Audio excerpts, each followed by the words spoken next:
programa Saber Direito desta semana é com a professora Jussiane Louvera. O curso é sobre prisão e liberdade provisória. Tem dúvidas sobre o assunto? Mande um e-mail para saberdireito@stf.jus.br. E você também pode estudar pela internet www.tvjustiça.jus.br. Olá, meu nome é Jussiane Louvera, sou professora de Direito Processual Penal e nós estamos hoje na nossa segunda aula aqui no Saber Direito a respeito do tema prisão e liberdade provisória. Vamos agora, nessa segunda aula, tratar da prisão em flagrante, que também está lá como uma das espécies de prisão provisória. Se você tiver alguma dúvida a respeito do tema aqui tratado, não esqueça, você pode tirá-la. Basta você enviar um e-mail para o saberdireito@stf.jus.br. Mande suas dúvidas, que nós estaremos à sua disposição para resolvê-las. Bom, nós vamos tratar agora da prisão em flagrante. O que nós vimos? Nós vimos que a prisão provisória é uma espécie de medida cautelar e que, para tanto, ela só pode existir desde que os pressupostos de uma medida cautelar estejam presentes, que é o fumus boniuris e o periculo in mora. Todavia, nós estamos agora diante de uma prisão em flagrante, que é uma prisão que a doutrina critica a nomenclatura de prisão cautelar, no sentido de que entende que a prisão em flagrante é uma prisão pré-cautelar, só se chamando de prisão cautelar após o momento em que ela é referendada pelo juiz. Mas nós vamos discutir essa situação no decorrer da nossa aula hoje. Então, nós vamos perceber o seguinte: o flagrante está do artigo 301 ao 310 do Código de Processo Penal. E vem escrito também no artigo 283. O que o 283 do CPP fala para a gente? Que a gente não vai ter prisão provisória no ordenamento jurídico, salvo em caso de flagrante ou nos casos de ordem judicial, em se tratando de prisão preventiva, temporária, ou na hipótese de sentença penal condenatória transitada e julgado, que já seria então a hipótese da prisão definitiva. Então nós vamos analisar que a prisão em flagrante, que também está prevista no artigo 5º da Constituição Federal, é uma prisão que independe de ordem judicial. Se ela independe de ordem judicial, ela vai tão somente depender do quê?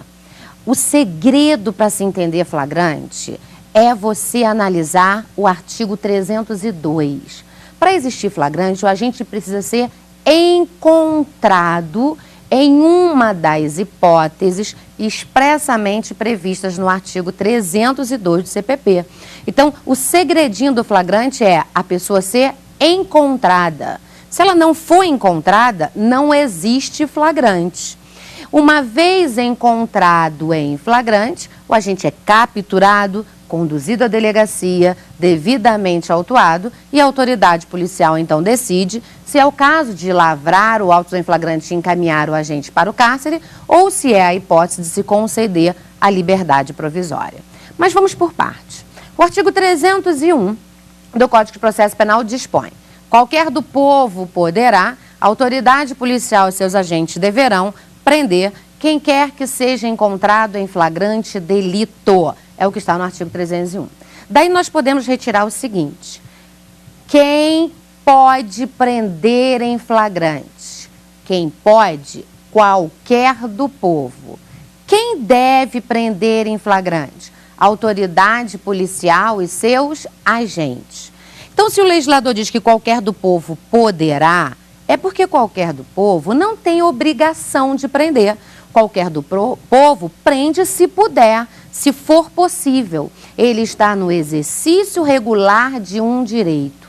Então, a esse flagrante feito por qualquer do povo, dá-se o nome de flagrante facultativo, porque qualquer do povo prende se for possível. Tem a faculdade de agir e, quando agir, estará no exercício regular de um direito. Enquanto que a autoridade policial e seus agentes prende porque tem a obrigação. A autoridade policial e seus agentes têm o dever de prender. Então, quando age, elas estão no estrito cumprimento do dever legal. Portanto, esse flagrante feito pela autoridade policial e seus agentes é chamado doutrinariamente de flagrante obrigatório ou compulsório.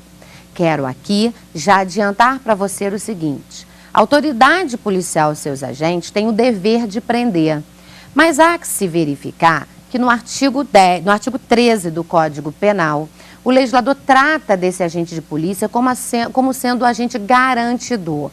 E aí, muitas das vezes, isso traz dúvida para os nossos alunos, traz dúvidas para o profissional do direito. Por quê? Então, esse delegado, esse agente de polícia, tem o dever de prender a qualquer custo? Não é assim. O agente garantidor, ele tem o dever de agir, mas esse dever, ele anda junto com o poder. É poder, dever, não é apenas dever. Ele tem o dever de agir e age quando ele pode. Imagine a situação de 2 agentes de polícia adentrarem numa agência bancária. Estão em horário de serviço, mas por algum motivo foram ali fazer alguma coisa. E quando lá chegam, se deparam com um verdadeiro assalto, onde tem 6, 7 bandidos fortemente armados assaltando aquela agência. Eu pergunto a você, é dever do policial prender? É dever. Agora, pode esse policial agir para prender? Não pode. Porque se ele age, nesse caso, apenas em respeito ao seu dever funcional, ele põe em risco não apenas a própria vida, mas a vida de todos aqueles que estão naquele local. Porque é muito provável que, a partir dessa atuação policial, surja um tiroteio. E aí isso pode trazer danos muito pior para a sociedade do que a sua não atuação. Então, lembrando que o flagrante feito pela autoridade policial e seus agentes é o que a gente chama de dever de agir, é o flagrante obrigatório ou compulsório, mas temos que considerar que tem um dever, poder. Ele tem um dever de agir e age quando pode, se for possível. E, nesse caso, ele estaria agindo no estrito cumprimento do dever legal. Então, quem pode ser o sujeito ativo de uma prisão em flagrante? A prisão em flagrante, ela deve ser estudada em 3 momentos distintos. Primeiro momento, prisão captura, autuação em flagrante e encarceramento. Há doutrinadores que a estuda de 4 momentos diferentes: captura, condução, lavratura do auto de prisão em flagrante e encarceramento. Seja uma posição ou seja outra, não há problema. O que a gente precisa analisar é como se deflagra uma prisão em flagrante. Então, a gente é encontrado em flagrante delito, ele então é capturado. Quem pode fazer essa captura e conduzir o agente a uma delegacia? Qualquer do povo pode, a autoridade policial e seus agentes devem. Então, o sujeito ativo de uma prisão em flagrante no tocante à captura e à condução a uma delegacia de polícia pode ser qualquer pessoa. Agora, o flagrante terminou aqui? Não. O agente é conduzido a uma delegacia e lá na delegacia ele vai ser autuado. Quem é o sujeito ativo? Quem pode autuar o preso em flagrante? O legislador diz, nos artigos 304, combinado com 290 do Código de Processo Penal, que a autoridade que vai presidir a lavratura do flagrante é a autoridade policial do local da prisão. Autoridade policial, vamos entender aqui como sendo o delegado de polícia. Ele é a autoridade policial. Então, é o delegado de polícia do local da prisão que vai, então, presidir a lavratura do auto de prisão em flagrante. Sempre será o delegado de polícia? Não. A regra do ordenamento jurídico é que quem vai presidir o auto em flagrante é o delegado de polícia do local da prisão. Mas e se esse flagrante foi feito em uma situação de perseguição? Se esse flagrante foi feito em uma situação de perseguição, é possível que o crime tenha se dado em um local e a prisão tenha se dado em outro local. Então, o legislador diz para a gente, nessa situação, o agente vai ser autuado no local em que ele foi preso, no local em que ele foi encontrado. Mas, se no local onde ele foi encontrado não houver autoridade policial, delegado de polícia, para presidir o flagrante, esse flagrante, então, será lavrado pelo delegado de polícia do local mais próximo de onde ele foi preso. Isso consta do artigo 308 do Código de Processo Penal. Então, como regra, delegado de polícia do local da prisão, podendo ser o delegado do local mais próximo, quando no local da prisão não houver delegado de polícia naquele momento para presidir o flagrante. Outra situação que se apresenta quanto a presidir o flagrante é a situação prevista no artigo 307 do CPP. O artigo 307 dispõe que se o crime ocorrer na presença de uma autoridade policial ou judiciária, ou se o crime ocorrer contra uma autoridade policial ou judiciária, quando elas estiverem no exercício da função, a essa situação, quem vai presidir o flagrante é a própria autoridade. A autoridade contra a qual o crime foi praticado ou a autoridade que presenciou a prática da infração, é o que dispõe o artigo 307. No tocante a esse artigo, há uma curiosidade. O legislador abriu a possibilidade não só do delegado presidir o flagrante, mas também do juiz presidir um flagrante. E aí, nós chegamos à seguinte situação. Quanto ao delegado, ele está na sua função típica presidir o flagrante. E quanto ao juiz, aí a doutrina traz controvérsias a respeito desse assunto.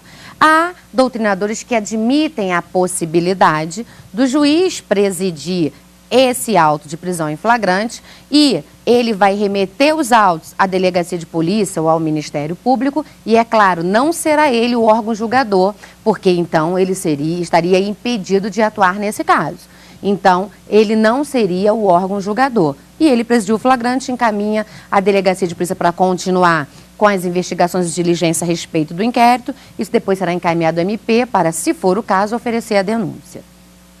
Mas há aqueles que entendem que essa possibilidade não mais existe em razão do respeito ao sistema acusatório puro trazido pela Constituição Federal. Eles entendem que o juiz tem que se manter numa situação distante desse indiciamento, dessa lavratura do flagrante e que então esse artigo não teria sido recepcionado no tocante ao juiz prender em flagrante. Muito embora haja controvérsia, é possível o juiz lavrar esse flagrante na prática.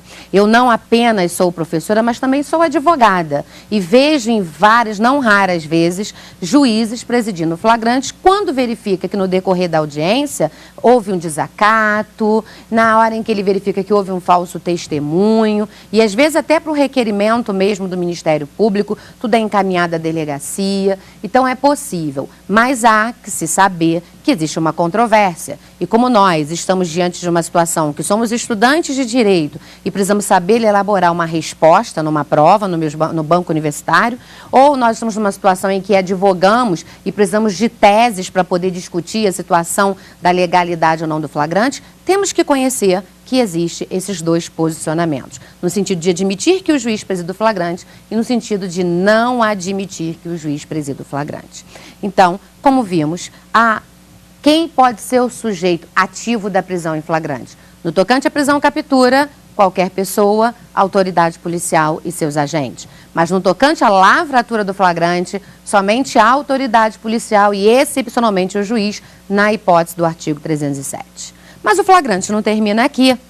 Depois que se lavra o flagrante, se decide se o agente vai para o cárcere ou não. E aí é a autoridade que presidiu o flagrante que terá o poder de decidir se o agente vai ou não para o cárcere. E isso, é claro, não pode ficar a cargo de um inspetor de polícia, de um escrivão, de um investigador, de um oficial de cartório. Só quem tem a legitimidade para decidir isso é o delegado de polícia e, excepcionalmente, o juiz, quando é ele quem preside o flagrante. Então, tudo isso você extrai daquilo que está previsto no artigo 301 do Código de Processo Penal. Agora, o legislador ele diz para a gente que quem pode prender em flagrante? Quem pode prender são essas pessoas, mas o legislador ele fala que essa prisão em flagrante, ela pode ser feita por qualquer do povo. A questão que se apresenta é: a prisão em flagrante pode ser feita por essas pessoas, sujeito ativo.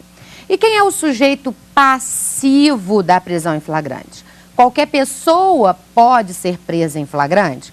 O artigo 301 é claro, ele diz pra gente: qualquer do povo poderá, autoridade policial e seus agentes poderão prender quem quer que seja encontrado em flagrante delito.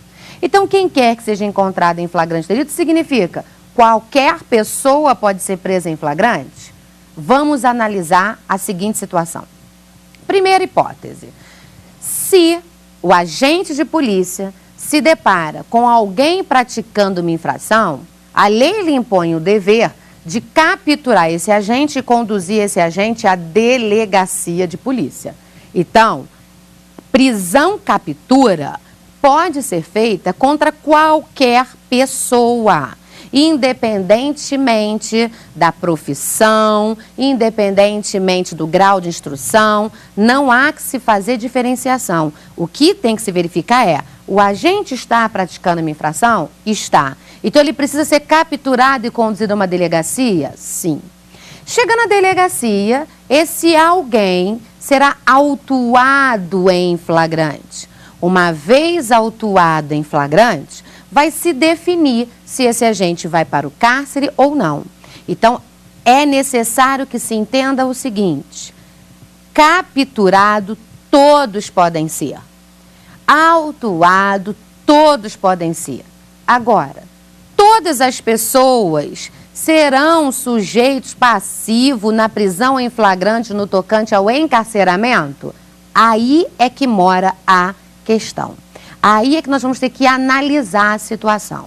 Se o agente foi preso em flagrante, foi autuado e verificou-se que não é a hipótese de livrar-se solto, nem a hipótese de se conceder liberdade provisória confiança, então, outra alternativa não há para a autoridade, senão a de encaminhá-lo ao cárcere por força do artigo 304 e 322 do Código de Processo Penal. Mas o legislador traz para a gente algumas exceções. Como assim exceção, Jussiane? Veja bem, o legislador, no artigo 86, parágrafo 3º da Constituição Federal, ele dispôs o seguinte: presidente da República somente será levado ao cárcere quando houver uma sentença penal condenatória. Isso significa o quê, pessoal? Que o presidente da República, se for encontrado em flagrante, autuado em razão do flagrante, a autoridade terá que, no prazo máximo de 24 horas, encaminhar isso ao STF, ao Supremo Tribunal Federal, para que decida a respeito da possibilidade do agente ficar preso ou não, e ele não poderá ir para o cárcere em razão do flagrante, em razão de expressa vedação constitucional. Veja, isso não o impede de ser capturado, porque não é o fato de eu ser presidente da República que eu posso disponibilizar de uma arma e dar um tiro em alguém. Não é o fato de eu ser presidente da República que vai me dar a imunidade de eu poder praticar qualquer crime e nada acontecer comigo. O que eu não vou é para o cárcere provisoriamente, em razão do flagrante, por força do parágrafo 3º do artigo 86 da Constituição Federal. Outra situação que se apresenta é a hipótese do agente que se apresenta espontaneamente. Lembra-se que eu disse para você no iniciozinho da nossa aula? Para se saber flagrante, eu tenho que guardar na minha cabeça uma palavrinha mágica. Que palavrinha mágica é essa? O agente precisa ser encontrado. Ele tem que ser encontrado como? Em uma das hipóteses do artigo 302. Significa, ele tem que ser encontrado praticando o crime, quando tiver acabado de praticar, depois de uma perseguição ininterrupta, ou então quando é encontrado com objetos que façam presumir que ele é o autor da infração. Se ele não estiver em nenhuma dessas 4 hipóteses expressamente previstas no artigo 302, ele não está em flagrante. Sendo assim, vamos imaginar a seguinte situação. O agente praticou uma infração penal, chegou à sua casa e se deparou com a babá agredindo o seu filho menor. E então, o agente se desespera e atira contra essa babá, matando-a, ceifando-lhe a vida. Ele então desespera-se, depois de ver a loucura que fez, vai a uma delegacia e diz, olha, aqui está a arma e na minha casa está a vítima. Fui eu que pratiquei a infração. Eu pergunto aos senhores, esse agente foi encontrado em flagrante? Resposta, não. Se ele não foi encontrado em flagrante, ele não pode ser autuado e preso em flagrante. Vai se lavrar um auto de apresentação espontânea, de apresentação voluntária. E se verificar que é necessário se manter esse agente preso, o delegado deverá representar pela decretação da prisão preventiva. Mas ele não pode ser preso em flagrante em razão dele não ter sido encontrado em uma das situações. Esse agente poderia, inclusive, ter fugido e a autoridade nem saberia da prática da infração. Esse agente poderia ter destruído aquele corpo, levado para longe, ocultado e as pessoas nem saberiam disso. Mas ele foi lá e ele se apresentou. É uma hipótese que não se pode prender o agente em flagrante e mantê-lo encarcerado. Temos outras hipóteses que vamos aqui tratar. Mas antes, vamos ouvir uma perguntinha que o nosso telespectador fez. Olá, professora. Meu nome é Laísa Sacaio. A minha dúvida é a respeito de se a prisão provisória viola os princípios da presunção de inocência, do devido processo legal e a ampla defesa. Bom, vamos dar a resposta da nossa aluna. Veja bem, a pergunta que ela fez é se a prisão provisória viola os princípios da presunção de inocência, da ampla defesa. Nós vamos analisar o seguinte. Falamos aqui que para uma prisão provisória poder existir, é necessário que se verifique se essa prisão é necessária e adequada, se ela é proporcional à pena que será aplicada e se existe o fumus boniuris e o periculo in mora. Se isso existe, não há que se falar em violação à presunção de inocência, devido processo legal, à ampla defesa, nada disso. De forma que tanto a presunção de inocência quanto a ampla defesa, devido processo legal, assim como a prisão provisória, tem previsão expressa na Constituição. Então, a Constituição Federal, ela traz para a gente no artigo 5º, inciso 61 da Constituição, as hipóteses de cabimento de prisão provisória. Então, nós temos duas normas constitucionais, a que admite a prisão provisória e a que faz valer o princípio da presunção de inocência, do devido processo legal e da ampla defesa. De forma que eles são institutos que, embora antagônicos, eles podem sobreviver dentro de um mesmo ordenamento jurídico, desde que, é claro, se respeite a possibilidade de decretação da medida. Então, se essa prisão provisória ela é necessária, adequada, proporcional, então é possível que ela seja decretada sem se falar em violação aos princípios de presunção de inocência, de ampla defesa e de devido processo legal. Dito isto, nós vamos dar continuidade àquilo que estávamos falando a respeito da prisão em flagrante. Todos podem ser capturados e autuados, todavia nem todos irão para o cárcere. Vimos que o presidente da República não vai e aquele que se apresenta voluntariamente também não. Outra situação que não vai para o cárcere e só poderá ir se o crime for inafiançável, o legislador faz essa ressalva, é quando se tratar de magistrados e membros do Ministério Público. Os magistrados e os membros do Ministério Público só irão para o cárcere em razão do flagrante se o crime for inafiançável. Outra hipótese de exceção é o que o legislador constituinte traz no artigo 53, dispondo a respeito dos membros do Congresso Nacional. Os deputados federais e os senadores também não irão para o cárcere em caso de flagrante delito, devendo os autos serem remetidos ao Congresso no prazo de 24 horas, conforme prevê a Constituição. O artigo 27, parágrafo 1º da Constituição, traz a mesma regrinha para o deputado estadual, que é verificado em razão do princípio da simetria. E temos ainda a hipótese do menor infrator. O menor infrator, ele tem uma legislação totalmente específica para ele, que é a Lei 8.069 de 90. Essa lei nos artigos 106, 107, 108 e 173 dispõe a respeito do flagrante em relação ao menor. O menor, ele não é preso em flagrante. Ele, quando é encontrado em flagrante, ele pode ser autuado e ele pode ser internado provisoriamente por um prazo que não vai exceder a 45 dias, desde que o ato infracional por ele praticado tenha violência ou grave ameaça à pessoa. Então, não é correto dizer que ele foi preso em flagrante, mas ele pode ser apreendido e, se necessário, ser internado. O que não é a regra, é uma exceção.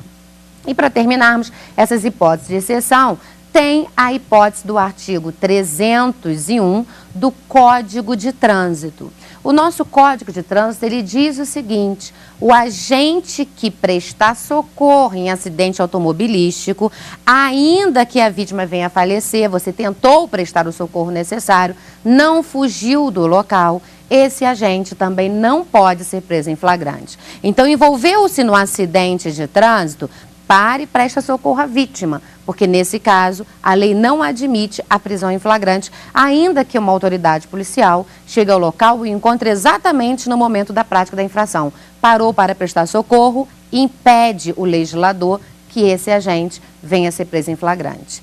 Bom, então nós vimos quem pode ser sujeito ativo da prisão em flagrante, quem pode ser sujeito passivo. E agora nós vamos perceber que, como eu disse anteriormente, o flagrante só existe se o agente for encontrado. Quando o agente é encontrado? O agente é encontrado em flagrante nas hipóteses expressamente previstas no artigo 302. O 302 diz: considera-se em flagrante delito o agente que é encontrado praticando a infração penal. Inciso 2. É encontrado quando acabou de praticar a infração penal. Então, tanto faz se o crime é tentado, se o crime é consumado. Se a gente acabou de consumar a infração ou ele está na tentativa. Se ele foi encontrado praticando, se ele foi encontrado quando acabou de praticar, ele está em flagrante delito. Flagrante nos leva à ideia de imediatidade. Eu estou vendo a coisa acontecer. Então, chega a autoridade no local em que você está praticando a infração, acabou de praticar, outra alternativa não há, senão a de capturá-lo em flagrante delito. A essa hipótese, prevista no artigo 302, inciso 1 e inciso 2, a doutrina dá o nome de flagrante próprio, verdadeiro ou real. Por quê? Porque o agente com propriedade encontra aquela situação flagrancial. Então, a doutrina dá esse nome. Esse flagrante próprio, ele também se aplica na hipótese dos crimes permanentes, que a hipótese está prevista no artigo 303 do CPP. O artigo 303 diz que é possível a prisão em flagrante nos crimes permanentes enquanto durar sua permanência. Então, vamos imaginar uma hipótese de sequestro, de cárcere privado, de tráfico de drogas na modalidade de ter em depósito. Se o agente é preso nessa situação, o crime está se consumando, porque a consumação aqui, ela se protrai no tempo. Dessa forma, o agente pode ser preso em flagrante em um crime permanente enquanto estiver praticando a infração penal e estaremos diante do flagrante próprio, verdadeiro ou real. Temos a hipótese também do artigo 302, inciso 3, que é quando a autoridade policial encontra o agente após uma perseguição ininterrupta. Vamos imaginar a situação. O agente está assaltando uma agência bancária. Ele foge. Quando ele foge, a polícia chega. E a polícia nem avistou o agente, mas teve informações fidedignas de quem ali estava, de quem é o agente, de qual é a característica do agente, de que direção esse agente tomou, e a autoridade imediatamente põe-se em perseguição do agente logo após tomar conhecimento da prática dessa infração.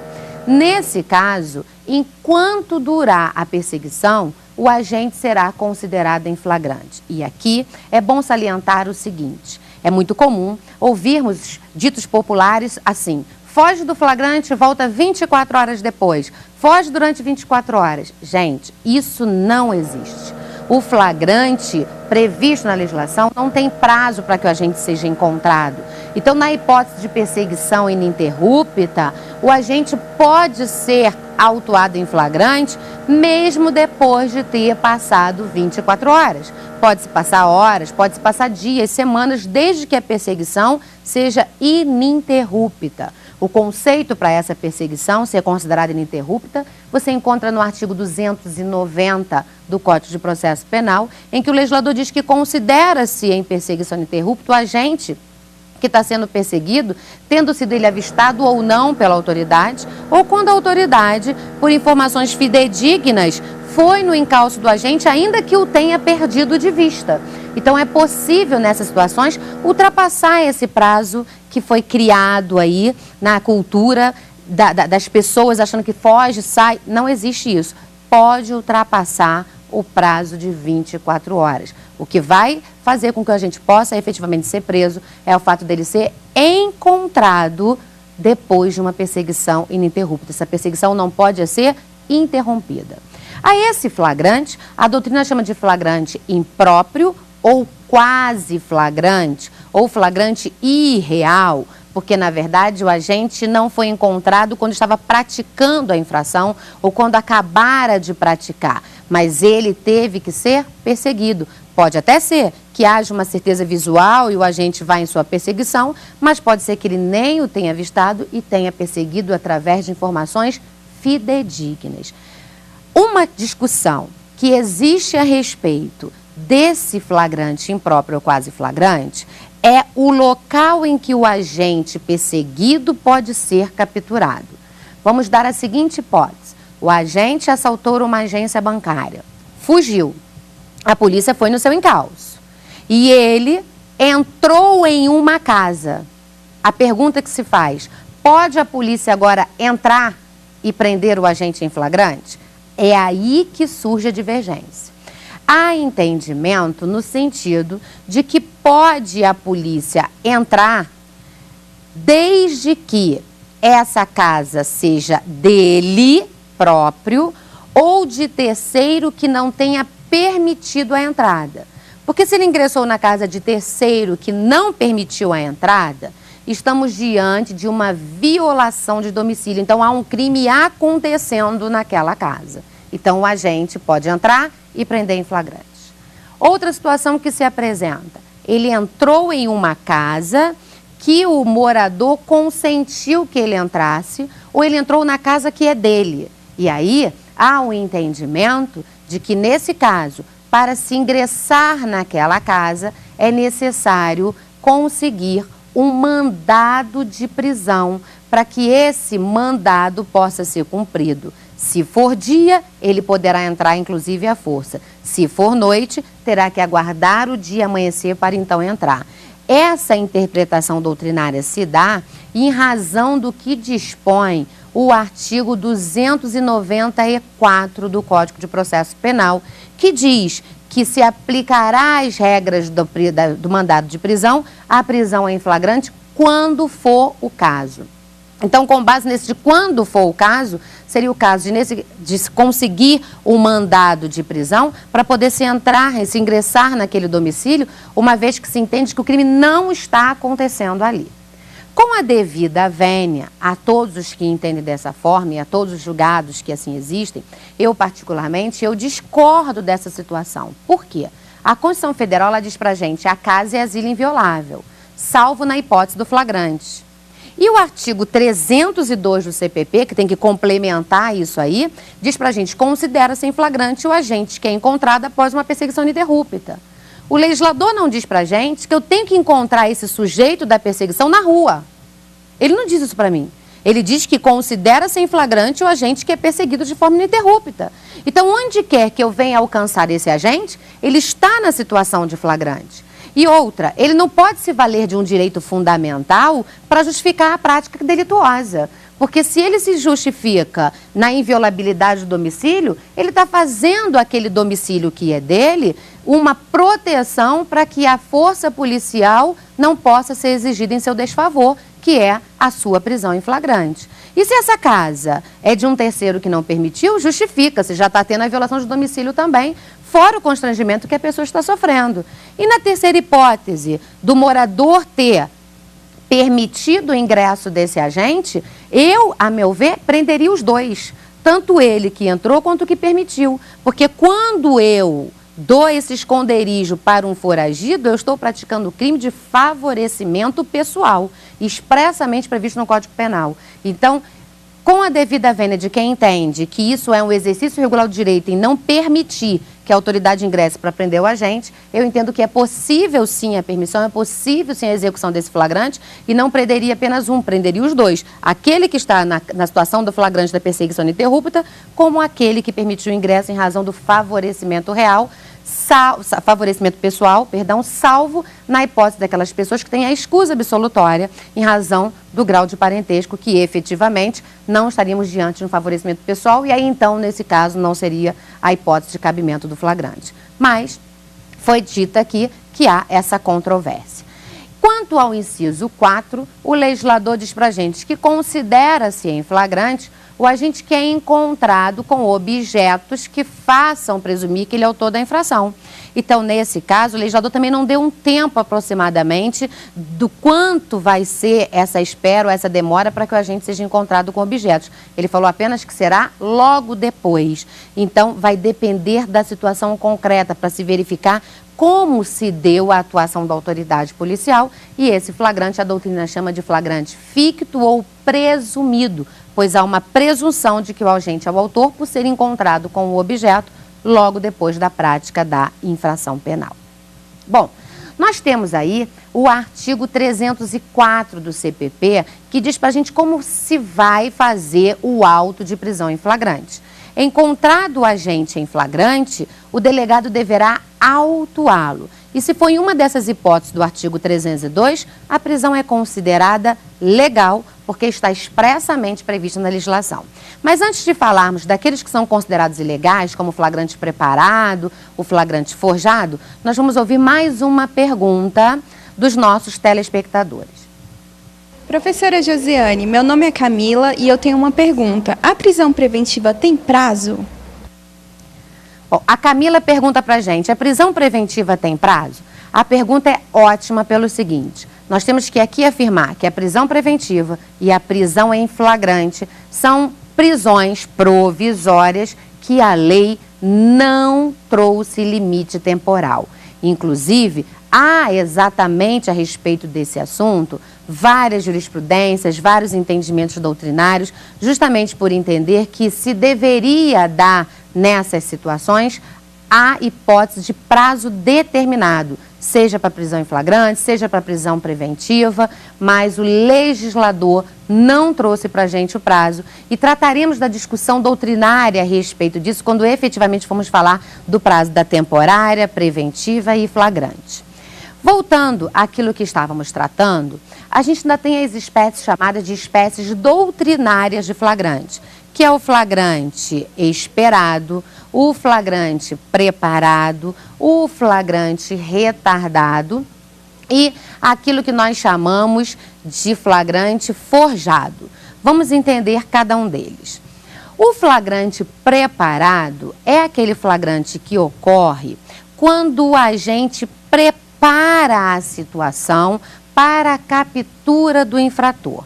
Então, veja, você já sabe que o agente está praticando crime, que ele pratica crime. Mas você não conseguiu ainda encontrá-lo no momento da atuação criminosa. Então, o que se faz? Faz-se um aparato, provoca o comportamento do agente para induzi-lo à prática delituosa e quando então ele vai praticar essa infração em razão da sua determinação, da sua instigação, do seu auxílio, você então se mostra como agente de polícia ou como até uma pessoa do povo que provocou aquilo para que o agente seja preso em flagrante. Veja, o Supremo Tribunal Federal, na súmula 145, disse que quando há essa preparação do flagrante, o crime se torna impossível. Portanto, seria o flagrante preparado uma espécie de flagrante legal. E verificada essa preparação do flagrante, outra alternativa o magistrado não teria, senão a de relaxar a prisão em flagrante. Então, esse é uma das espécies de flagrantes criados pela doutrina. há discussão a respeito dele. Por quê? Porque há um entendimento, inclusive é o entendimento do professor Eugênio Pacelli, no sentido de que essa prisão deveria ser válida. Porque quando eu determino a conduta de um agente, quando eu induzo esse agente, quando eu instigo esse agente a praticar uma infração, eu estou quase que fazendo a situação da coautoria ou da participação prevista no artigo 29 e 30 do Código Penal. De forma que eu estou, sim, induzindo o agente a praticar o crime. Eu estou criando nele a ideia da prática do crime e, em razão dessa ideia que eu criei, ele foi lá e praticou. Então, quando ele praticou, a vontade dele existia. E não se pode falar que essa vontade é uma vontade viciada, não. O que está aí errado é que eu estou preparando a situação para aprender, mas ele podia ter dito para mim, não vou praticar. Ele tinha a alternativa de falar assim, olha, você está me provocando, está me induzindo, está me instigando, mas eu não vou fazer. Mas não, você criou nele a expectativa e ele foi lá e praticou.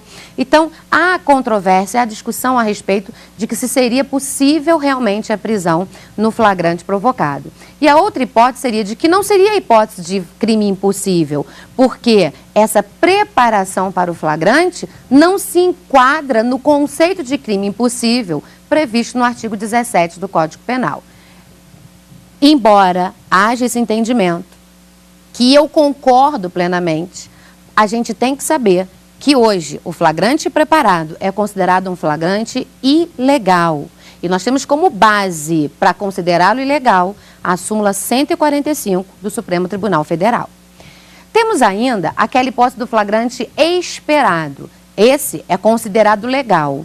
O flagrante esperado ocorre quando a gente sabe que o agente pratica a infração, mas a gente não induz, a gente não provoca, a gente não prepara, a gente aguarda. E quando então o sujeito vai praticar a infração, você então prende esse agente em flagrante.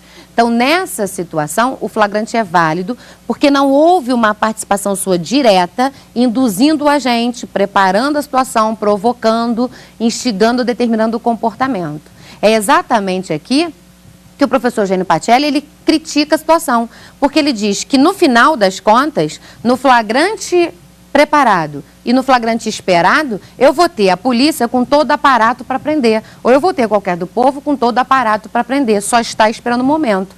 A diferença de um para o outro é que no flagrante preparado existe a incidência da sua atuação no comportamento do agente, enquanto no esperado você se mantém inerte. Mas, querendo ou não, no esperado você também impede a consumação do delito, se fôssemos levar em consideração que isso tornaria o crime impossível, como ocorre no flagrante preparado. Mas, de antemão, até que alguma coisa mude, temos que saber que o preparado é considerado flagrante legal, portanto, passível de um relaxamento, e o esperado ele é considerado legal. A outra hipótese é o flagrante forjado. O flagrante forjado ou fabricado é aquele ilegal por excelência. A prisão efetivamente precisa ser relaxada. Porque quem pratica a infração não é o agente que é preso, e sim quem forja, quem fabrica a situação. É aquele famoso exemplo que todo mundo já ouviu um dia, de você parar numa blitz e o policial jogar no seu automóvel um papelote com cocaína, um cigarro de maconha e dizer que ali foi encontrado. Você não tinha nada daquilo, ele forjou a situação. Então, nessa hipótese, o flagrante é ilegal por excelência e precisa ser relaxado. A outra situação de flagrante é aquilo que nós chamamos de flagrante retardado. Alguns chamam de prorrogado, outros chamam de postergado ou de diferido. Nada mais é do que a chamada ação controlada, prevista no artigo 2º da Lei 9.034 de 95, que é a lei que trata das organizações criminosas, e também com previsão no artigo 53 da Lei 11.343 de 2006, que é a Lei de Drogas. Nessa hipótese, o próprio legislador, ele autoriza o comportamento da autoridade policial e seus agentes em retardar a captura do agente. Ele, legislador, está autorizando para que a autoridade policial e seus agentes capture no momento que for mais oportuno, mais propício para a prática da autuação e da prisão do agente. Isso é o que chamamos de ação controlada, previsto nessas leis e que você vai encontrar na doutrina com os nomes de flagrante retardado, postergado, prorrogado ou diferido. Diferido por quê? Ele se diferencia da regra, que é aquela situação em que o agente encontrou em flagrante e vai ter que prender. Aqui não. Aqui o agente encontrou, sabe que existe uma situação, mas vai prorrogar, vai retardar, porque a intenção é desmantelar aquela organização criminosa. Ainda existe a possibilidade da infiltração de agente, mas quanto a essa possibilidade de infiltração de agente, é necessário que haja ordem judicial com prévia manifestação do Ministério Público. Bom, essas então são as espécies de flagrante que nós verificamos a respeito do estudo desse tema. Então temos o flagrante facultativo, o flagrante obrigatório ou compulsório, o flagrante real, verdadeiro ou próprio, o flagrante impróprio ou quase flagrante, o flagrante ficto ou presumido, o preparado ou provocado, forjado ou fabricado, o retardado e o esperado. São todas espécies de flagrantes que você vai encontrar nos seus estudos a partir desse tema. Bom, não importa qual é a hipótese, o agente é capturado em flagrante e é conduzido a uma delegacia de polícia. Nessa delegacia, o delegado então vai autuar o agente, vai presidir a lavratura do auto de prisão em flagrante. O delegado de polícia, ele preside a lavratura, mas quem efetivamente subscreve, lavra, reduz a escrito o flagrante é o escrivão. E o artigo 305 do CPP dispõe que se no momento da lavratura do flagrante não tiver o escrivão para fazer essa lavratura, o delegado deverá nomear uma pessoa para funcionar como se escrivão fosse. É o que chamamos de escrivão ad hoc, apenas para aquele ato. Esse escrivão terá que prestar um compromisso de bem fielmente cumprir aquele encargo previsto no artigo 305 do CPP. O primeiro ato dessa lavratura do flagrante vai ser a oitiva do condutor. O artigo 304 do CPP, ele dispõe que o condutor tem que ser ouvido, o delegado tomará o seu depoimento, reduzirá escrito através do escrivão enquanto faz a lavratura e ao final ele assinará. O condutor dá o depoimento, assina o termo do depoimento e é imediatamente liberado através de um recibo de entrega do preso. Por que isso? Porque nós sabemos que o legislador diz que qualquer do povo poderá prender, a autoridade policial e seus agentes deverão. Mas a gente percebe que quem prende nem sempre, quase nunca é qualquer do povo. Na maioria das vezes é a polícia e a polícia ostensiva, que é a polícia militar ou ainda a polícia rodoviária federal. E aí, é claro, eu não posso manter esse agente na delegacia aguardando todo o procedimento da lavratura do flagrante, devendo então a autoridade ouvi-lo e em seguida dar a ele o recibo de entrega do preso. Depois então passará a se ouvir as testemunhas. 2 testemunhas são necessárias para a lavratura do flagrante, testemunhas do fato, testemunhas presenciais, testemunhas numerárias. Não havendo essas 2 testemunhas, o delegado terá que nomear 2 testemunhas de apresentação do preso. Depois que se ouve as testemunhas, ouve-se o réu, o preso, o indiciado, que vai falar se quiser, já que ele tem o direito de permanecer em silêncio. Vai falar e vai assinar o termo de seu depoimento se quiser. Caso ele se negue a assinar, a autoridade então providenciará que 2 testemunhas, chamadas de testemunhas de leitura do auto em flagrante, assine por ele. Testemunhas de leitura ou instrumentária. É o que você vai verificar no artigo 304, parágrafo 3º do Código de Processo Penal. Lavrado o auto, o delegado determina as diligências que forem necessárias para a conclusão daquele auto em flagrante, inclusive expedindo guias para a perícia e, por fim, decide se é o caso de prender, de manter o agente encarcerado ou de liberar o agente. Essa decisão, é bom que chamemos atenção, não é uma decisão discricionária. O legislador diz quando o agente vai para o cárcere e quando o agente vai ter liberdade. Ele vai para o cárcere todas as vezes que a infração penal for inafiançável. E ele vai ter o direito à liberdade quando a infração penal for afiançável, com pena privativa de liberdade igual ou menor que 4 anos, ou na hipótese de livrar-se solto. nessas duas hipóteses, ele não poderá ir para o cárcere. Encaminhado para o cárcere, o delegado terá que tomar as providências previstas no artigo 306 do CPP. Significa, vai comunicar imediatamente ao juiz competente, ao membro do Ministério Público, ao familiar ou qualquer outra pessoa indicada pelo preso. E no prazo de 24 horas, vai entregar ao preso um recibo chamado nota de culpa, encaminhar cópia do auto em flagrante para o juiz competente e, se o preso não tiver advogado, então ele encaminhará também cópia para a Defensoria Pública. E assim, então, se conclui a lavratura do auto de prisão em flagrante previsto no artigo 306 do CPP. Bom, nesta aula, a gente falou da prisão em flagrante. A gente falou do flagrante, quem é o sujeito ativo, quem pode ser o sujeito passivo. Falamos das espécies de flagrante, todas as suas modalidades. Tratamos ainda da autuação em flagrante do agente, da possibilidade que existe ou não do agente ser autuado e encaminhado ao cárcere, ou ser autuado e não ser encaminhado ao cárcere.